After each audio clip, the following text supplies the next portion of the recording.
Did you see our recent review on our Adventure channel? This is mostly the same review. We are posting it on our Enduro channel because many viewers here aren't subscribed to our Adventure channel. So, the Kove 450R Rally. The first models went to social media influencers and they are raving about it.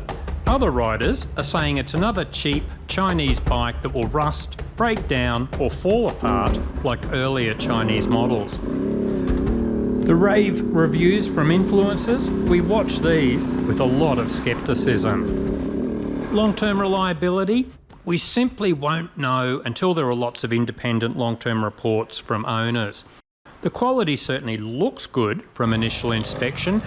Our team did find a few issues with 3 solid days of riding on 3 Kove 450 bikes. More on that later. A quick bit of history. The Kove 450 has been created by a Chinese businessman who says he has always dreamed of riding in the Dakar race. Instead, he decided to create a rally bike and send a Chinese team. All 3 Kove 450s finished the race. A lot of Chinese manufacturers are copying the designs of other brands without permission, but it's good to see the Kove 450 Rally appears to be an original design. Many are hoping it is just a high-performance enduro bike with a rally fairing and big tank. These guys will be disappointed with the weight. The wet weight is actually more than a Suzuki DR650. Admittedly, the huge fuel capacity of 31 litres is partly responsible, but the Kove still weighs about 145 kilograms without fuel, heavier than a DRZ 400. Our test rider, Chuck Harder, assessed the Kove 450R purely from an enduro perspective.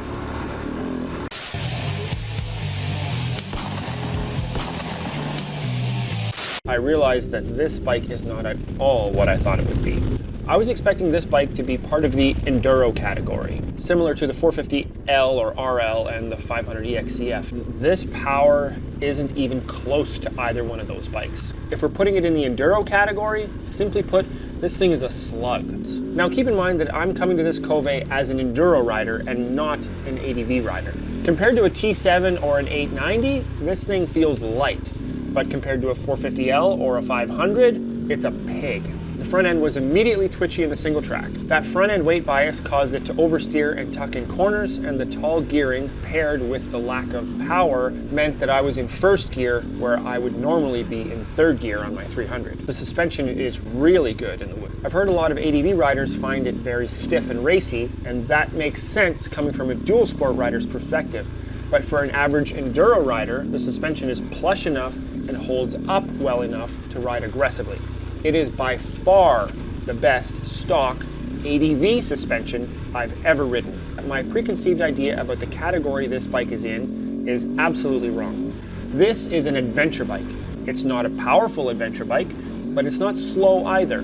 It's got enough power. This bike feels like a 300 rally on steroids. It also carries a huge amount of fuel, which is a game changer. This bike might truly be the best of both worlds. If you are a dirt rider, we highly recommend watching Chuck's full video. However, this is not the full story. Our next test rider, Dallas Shannon, assessed the Kove from a dual sport and adventure riding perspective. When people swing their legs over this motorcycle, what happens is they get disappointed in the first, say, 2 hours on the bike because they think that this race bike is going to have way more power than a 701 or a 690. This does not have that kind of power. There's always a compromise between power and reliability. Don't fall for guys' first impressions. My first impression was, oh, it's a bit gutless. What's been an issue is myself getting used to how this motorcycle delivers the power. So let's talk quickly about where this motorcycle fits. So we're going to talk about this segment, which I consider dual sport. This bike fits in that segment, and I think it fits down here toward the dirt area because it feels like a 450 four-stroke. Who's going to be attracted to this motorcycle?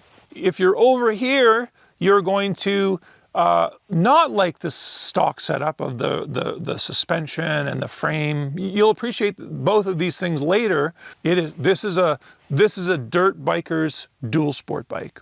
if you're racy, or if you had a racy background, if you ride fast and you're an off-road guy or motocross guy, you're going to love it, except the engine.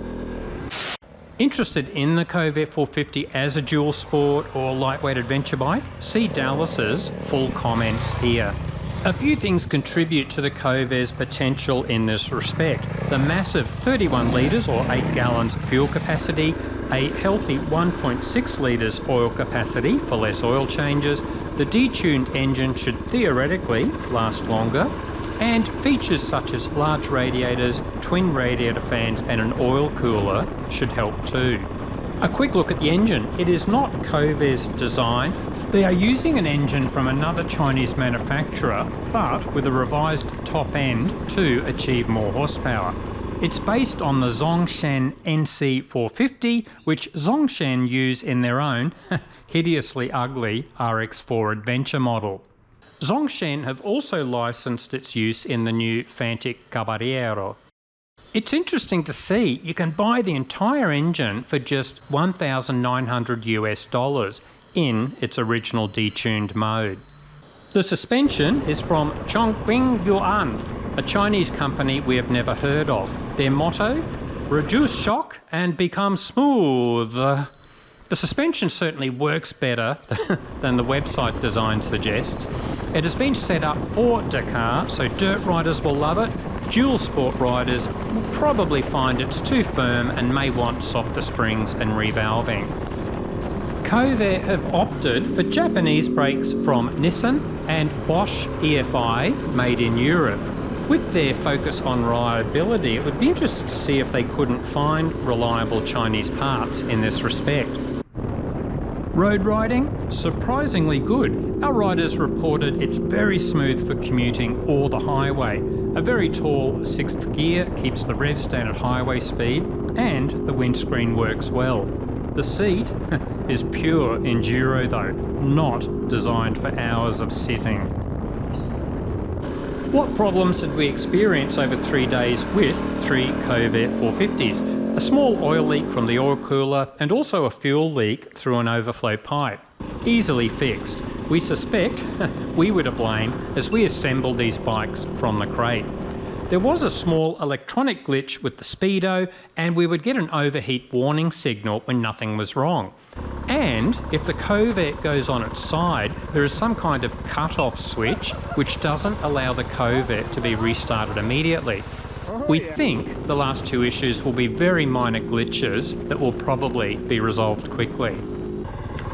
Ergonomics. Aspects of the design appear to be suited for riders with small feet, e.g. the Chinese race team. We had to trim parts of the carbon fibre guard to make room for our boots. And anyone with a USA size 9 boot or larger may find the rear of their right boot rests against a heat shield on the exhaust. A weird design flaw, there is no dipstick or sight glass to measure the oil level. Owners are using zip ties to try and measure their oil level. Hopefully this will be fixed quickly. What about long-term problems? We simply won't know for at least a year until some owners have high mileage and can provide independent reports. The big concern, of course, will be whether Kove has taken shortcuts, such as inferior grades of metal for engine components, as previous Chinese manufacturers have often done. What happens if Kove fails as a brand? Could you end up with a useless hunk of metal if you can't buy parts? The good news is you can at least buy the original Zhongshan engine in its very detuned form, and with luck, Kove are using components that are used on other Chinese models. You may not be left stranded if the company goes out of business. What about parts availability? Dealer support. Dealers will be few and far between for a while. I suspect you will be able to order parts from overseas if needed. Resale value? Only time will tell. If Kove rapidly establishes itself as a quality brand, then it should be okay. But if it remains a boutique brand, then resale value will be very poor. Of course, many riders simply don't want to buy Chinese products because of political and/or ethical reasons. I completely understand some riders don't want to indirectly support a communist regime. But at least on the ethical side, this Kove 450 doesn't appear to illegally copy other manufacturers, although we have our doubts about the suspension. So, are you chasing the elusive do-everything unicorn bike? Will the Kove 450R Rally suit you? After a chat with my Canadian cousins, we decided the Kove fits on the enduro adventure spectrum here. If you want a seriously light unicorn bike, you may just need a serious enduro model and add the required parts and mods. But the Kove potentially covers quite a lot of the spectrum due to its huge fuel capacity, windscreen, detuned engine, and hopefully an emphasis on reliability.